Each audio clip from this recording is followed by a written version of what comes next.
Halo teman-teman semua, kembali lagi di channel Keluarga Denny.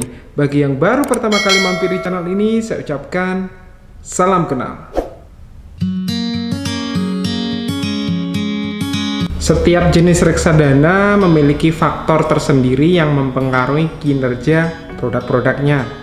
Nah, faktor-faktor yang berbeda inilah yang membuat kinerja setiap reksadana menjadi berbeda. Misalnya nih, apabila hari ini reksadana pendapatan tetap naik, belum tentu reksadana saham juga akan ikutan naik. Teman-teman penasaran nggak kira-kira kenapa kinerja reksadana pasar uang atau RDPU cenderung lebih stabil?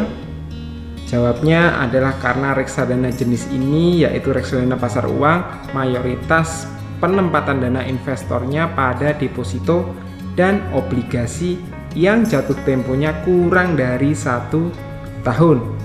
Nah, perlu teman-teman ketahui bahwa deposito membayarkan bunganya secara tetap. Oleh karena itu, pergerakan RDPU atau reksadana pasar uang cenderung lebih stabil. Namun ada juga nih faktor yang mempengaruhinya. Apa itu? Yaitu suku bunga. Nah, apabila suku bunga naik, maka suku bunga deposito juga bakal ikutan naik, sehingga kinerja reksadana pasar uang dapat meningkat.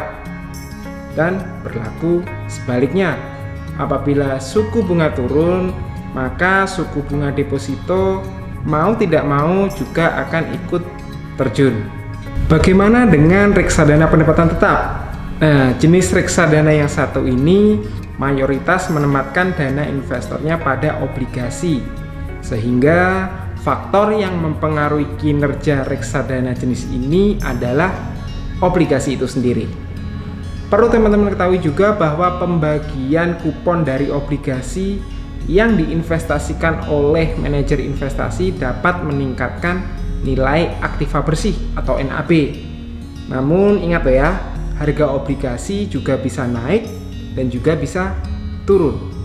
Selain itu, obligasi juga cenderung diminati oleh para investor pada saat ekonomi sedang turun, karena obligasi terbilang lebih aman, sehingga harganya akan mengalami kenaikan yang berdampak pada kinerja produk reksadana pendapatan tetap.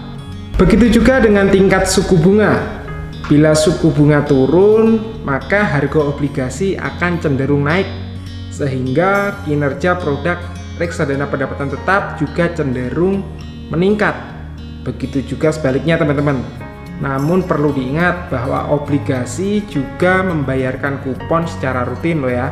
Jadi kinerjanya bisa dibilang lebih stabil jika dibandingkan dengan reksadana saham.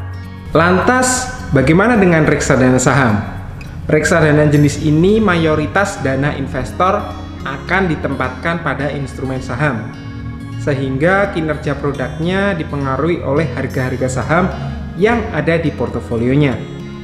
Jika teman-teman mengamati lebih jauh, harga saham juga dipengaruhi oleh tingkat suku bunga. Ketika suku bunga turun, harga saham akan terkerek naik.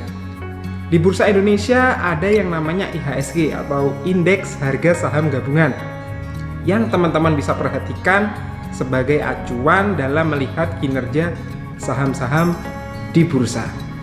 Selain faktor di atas, kinerja suatu produk reksadana juga dipengaruhi oleh manajer investasi itu sendiri. Teman-teman bisa pilih manajer investasi yang piawai dan memiliki jam terbang yang tinggi dalam mengelola suatu produk reksadana. Nah, jika teman-teman masih bingung nih bagaimana cara memilih reksadana yang baik, teman-teman bisa nonton video saya yang judulnya Cara Memilih Reksadana di aplikasi Bibit. Teman-teman tinggal klik link yang ada di pojok kanan atas. Sekian video ini, semoga memberikan sedikit wawasan kepada teman-teman dalam berinvestasi di reksadana. Apabila ada pertanyaan, teman-teman bisa tulis di kolom komentar di bawah, atau teman-teman juga bisa nih DM saya langsung via Instagram. Jangan lupa untuk selalu nonton video-video saya selanjutnya. Sukses buat semuanya.